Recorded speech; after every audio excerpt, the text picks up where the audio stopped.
começou no dia de Pentecostes, quando o Espírito Santo veio, quando os primeiros discípulos começaram a falar em línguas. Diz que havia fogo, uma língua de fogo sobre a sua cabeça.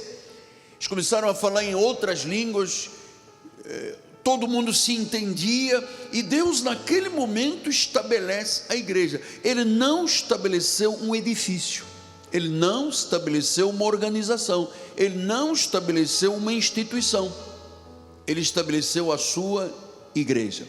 Esta palavra, venho tratando disso desde o início, vem do original grego eclésia. Eclésia significa do original os chamados, os que são chamados para fora.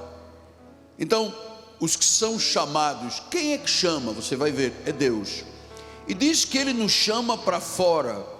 Ele nos chama para fora da morte espiritual, da ignorância, das trevas, do reino de Satanás, do mundo, da escravidão do pecado. Nós somos chamados de Deus. Isto é uma honra.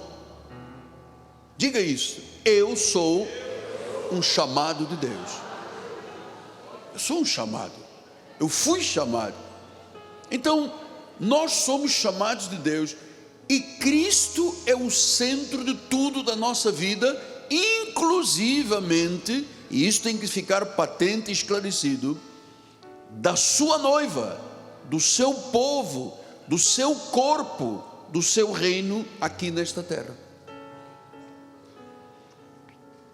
O que diz Paulo sobre os chamados? Ele diz em Romanos 8:29: porquanto aos que de antemão conheceu, também os predestinou para serem conformes à imagem de seu Filho, a fim de que ele seja o primogênito entre muitos irmãos.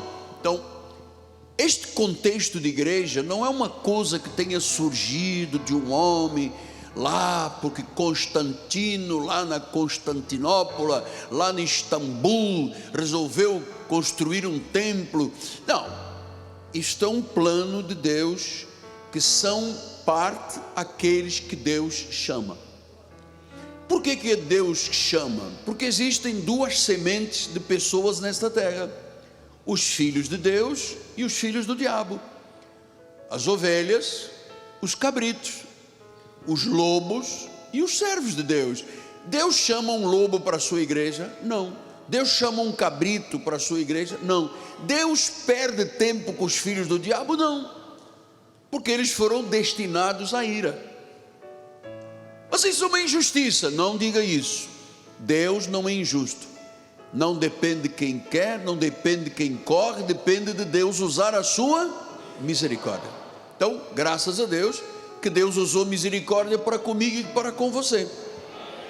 Depois em 4:1 de Efésios, ele diz: rogo-vos, pois eu, o prisioneiro do Senhor, estava preso quando escreveu essa carta.